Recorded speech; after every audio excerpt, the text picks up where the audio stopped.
As you have heard recently, in recent weeks, you have heard that Americans, from president to others, they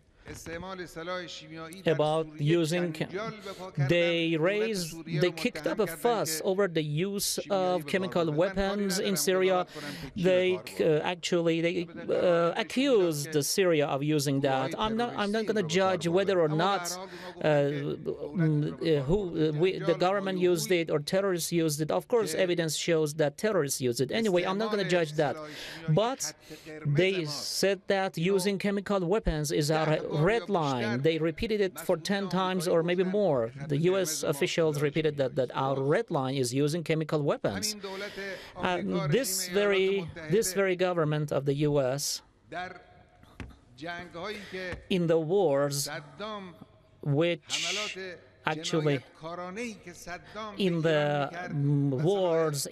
chemical attacks of Saddam against Iran, in that time, the U.S., neither did they oppose those chemical attacks on Iran. They offered 500 chemical materials to Saddam, which could be used to be turned into mustard gas.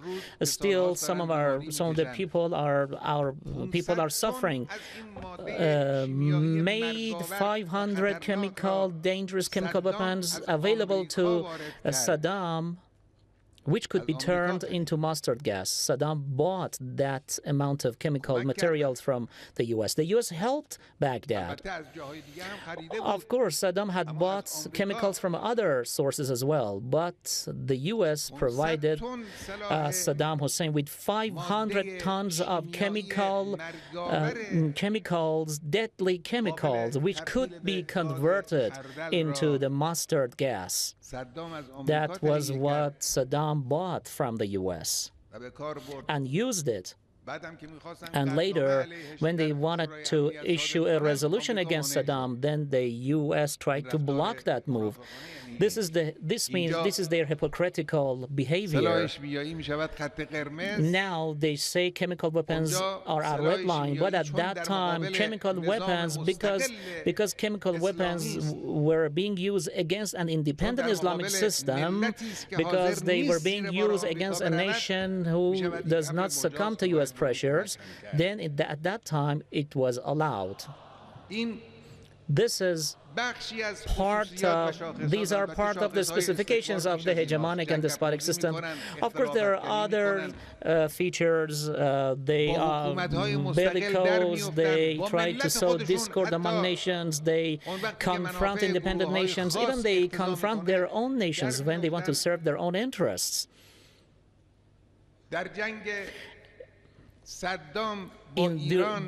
During the Iraqi war against Iran, they provided any help possible to Baghdad, to the Baghdad regime. The chemical weapons were just an example. Head of the Iraqi intelligence chief at that time, he said that I would go to the U.S. embassy in Baghdad at that time three times a week, and they would provide us with every information, satellite information concerning the movements of the Iranian troops, and they would provide us with actually information regarding the movement of Iranian troops. So we said that and the Islamic establishment is now facing the hegemonism and despotism with these features. So the Islamic establishment is not facing and confronting people and nations. The Islamic establishment is facing despotism. Since the great prophets of Islam until now, it has been the same case has existed. The good has been against evil. Why? Why today's confrontation between the Islamic establishment and despotism? Why is it that? Because despotism, the despotic system is not able to tolerate an Islamic system like the Islamic Republic of Iran. Because the Islamic Republic was basically created in protest to despotism. The Islamic Revolution emerged in Iran, in protest to hegemonic elements and despotic elements. The revolution took shape in protest at the despotic system, and the Islamic Islamic Revolution, the Islamic Republic was established based on the same concept, and it grew and became stronger and challenged the logic of despotism. Well, the despotic system cannot tolerate us unless it, well, the Iranian nation, Iranian youth, Iranian activists, all those who, for any reason, whether for an un-Islamic reason, those who believe and they are loyal to their country and their homeland, they should try to actually, they should try to disappoint the enemy.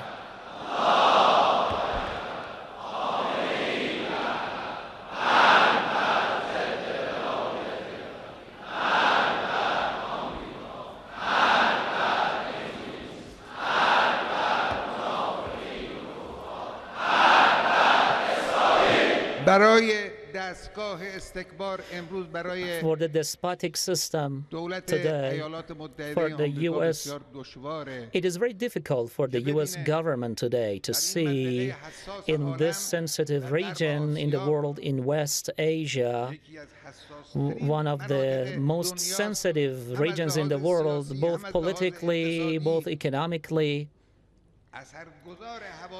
and the developments in the region influence all international developments. In this sensitive region, it cannot see that a nation, a system, an Islamic system has emerged which considers itself as actually which considers itself as independent from hegemonic powers. It moves forward independently, and they are actually against this system with all these problems. But the Islamic system weathers all the problems, all the existing problems, and by their own admission, Iran has challenged American influence in this region, and Iran is promoting its influence in the region and is a role model for the regional nations. This is very hard for them to tolerate. They want to say that the existence of nations is based on their dependence on the U.S. Now there is a nation, and a nation has emerged which is not only not dependent on the enemy, but it has remained untouched by the American animosity. And the U.S. has been doing whatever it can against us, but to no avail. The Iranian nation, the Iranian system has been growing and has been strengthening since the very beginning of the revolution. The U.S., different presidents of the U.S., all of the U.S. presidents since the revolution, it is not limited to one certain president. They are all the same. The measures they adopted against us since the beginning of the Islamic Revolution, the animosities that they have had against us they have been done during different presidents of the U.S., but they are all of the same nature. First of all, they tried to provoke the ethnic groups inside the country. Then they orchestrated a coup d'etat. They tried to orchestrate a coup d'etat. Then they made Iraq attack Iran. And after that, they helped the Saddam Hussein regime during the war. And then they slapped sanctions against us. After that, all the they tried to actually mobilize all developments in the world against the Islamic establishment. During these things have happened during different tenures of different presidents of the U.S. Even now, the current U.S. president, in the actually sedition movement 4 years ago, one of the social networks which could instigate that sedition movement, this social network asked that social network to delay its repair and maintenance work. They were hoping to be able to use social networks, Facebook and Twitter and all that, and all other media, to actually oust the Islamic establishment. This was actually, but they didn't let that social network to do its maintenance work at that juncture, and they instructed that social network to work against the Islamic establishment. They mobilized whatever they had against the Islamic establishment at that time. Sanctions is one of the tools they are using. Sanctions are one of the tools that they are using. They believe that sanctions are used to defeat Iranians, but their mistake is that they have not yet gotten to know the Iranian nation. They are not aware of the power of unity among the Iranian people. Their mistake is that they have not learned from their past mistakes, so they hope to be able to, by slapping sanctions and exerting pressure and all that, they hope to be able to bring the Iranian nation to their knees.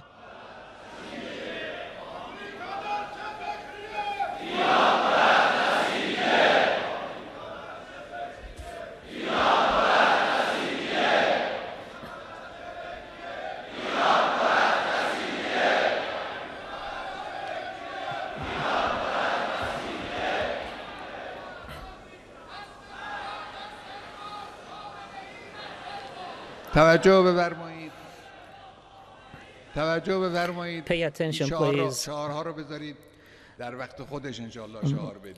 Chant those slogans in due time. Please listen now. What is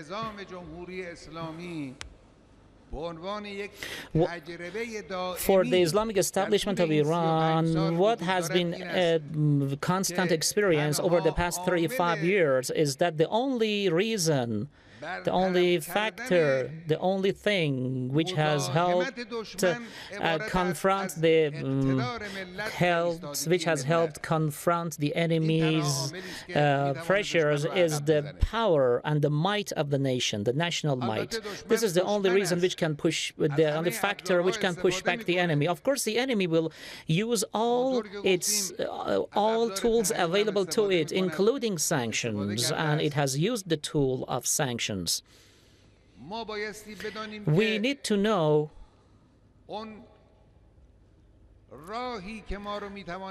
the path what the path is which can lead us to our objective. Let me tell you one sentence about Basij. Then I will mention another brief point about the current foreign policy affairs of our country. As for Basij, as we said, is a source of dignity for the country and the establishment. Why? Because Basij means the presence of the general public in different fields of activity, key fields of activity.